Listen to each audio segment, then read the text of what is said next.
wishing you a safe, healthy, happy, and prosperous 2021. Thank you for listening. I am Ravi Gundlapalli, founder and CEO of Mentor Cloud and author of the book The Art of Mentoring. I want to start by answering a question that I get almost in every one of my keynotes. That is, what is mentoring versus coaching? In my 20 years, I've had the privilege to be a mentor, to be a coach, as well as to be mentored and to be coached. So, my definition as to what mentoring is and what coaching is this. Tapping into somebody's wisdom is mentoring. Tapping into somebody's genius is coaching. Let me expand on that. Mentoring is about transferring a body of knowledge and wisdom from one human being to another. So when I am mentoring someone, I am actually bringing to the conversation my experiential wisdom to help my mentees understand what I have gone through, what are some of the lessons that I have learned, so that they can then implement in whatever context that they are in. So mentorship is about tapping into somebody's wisdom. When it comes to coaching, I defined it as tapping into somebody's genius. When I'm coaching someone, I am not there to share my story or my experiences, but I am there to ask insightful questions, thought-provoking questions, so that my coachee or my client is able to recognize their true skills, their true fire within. So my job as a coach is to bring out that hidden genius, because most of the times we are our own biggest limitation. It is our mind that tricks us into saying if certain thing is possible or not possible, which is what stops a lot of people from truly accomplishing their true genius. So mentoring and coaching are on the two ends of the spectrum of a human to human interaction. On one side is transfer of wisdom, on the other side is unleashing somebody's genius. Now, a person who is a coach to a football player may not actually be a great player, but that coach knows how to bring the best out of this particular player. Similarly, I've had the privilege to work with coaches who have coached some of the best CEOs in the world, but they themselves have not been a CEO of a large company. What does that mean?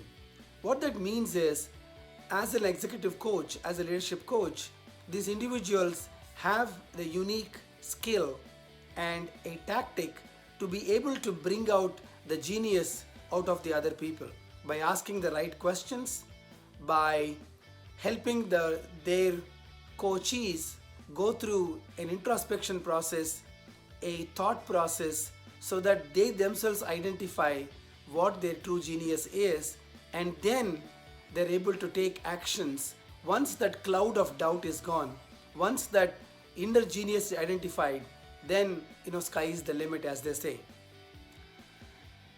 So let me repeat once again. Mentoring is tapping into somebody's wisdom, and coaching is tapping into somebody's genius.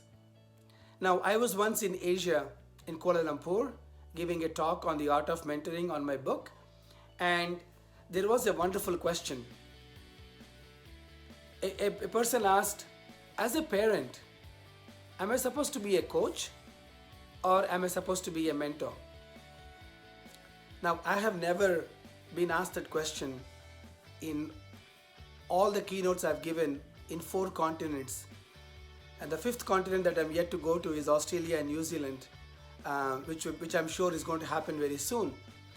So my answer to him was, after thinking about it, now my previous company that I started with my wife is the Turning Point Academy, where we mentored hundreds of middle school and high school students. We helped them, understand how to, recognize their skills and talents, how to select courses, how to apply for colleges, how to write very compelling essays as part of college applications. And even during college, we used to work with them to make sure that they continue to discover themselves, their talents, and really flourish in their own garden. So we have also worked with a lot of parents and sharing with them some of the best principles to be a great parent. So with all that experience, my answer to that individual was 75% a parent should be a coach and 25% a parent should be a mentor.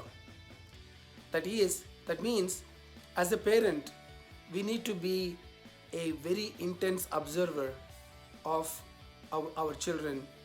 And this is true even with a leader who is observing his or her team. You want to observe and really see what are the true skills that this child is exhibiting. What are some of those activities where this child is naturally gravitating towards? And our job as leaders, as parents, is to do everything to amplify that. So it's not about telling, it's about amplifying what you observe.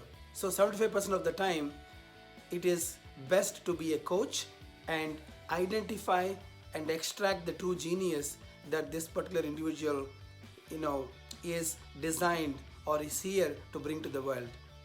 The other 25%, there's always a time to, show and tell. Here is how you should be punctual in certain activities. Here is how you plan your work and manage your time. Here is how you respect your elders. So there are times when you need to bring your own experiential wisdom, having gone through life, to transfer it to the next generation. So 75% be a coach, 25% be a mentor was the response I gave, and I still believe it is perhaps the best strategy as a leader or as a parent to have this understanding as to when to observe and extract the genius of the other individual and when to tell. If you're constantly telling, if you're constantly influencing, then you are really restricting the genius of the individual. So I hope this clarifies the big question everybody has as to what is coaching versus what is mentoring.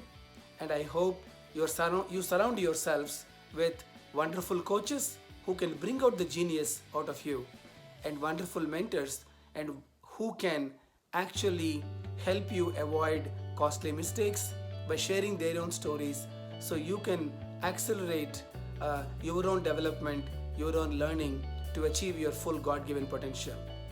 Thank you, and see you again with another perspective in a few days.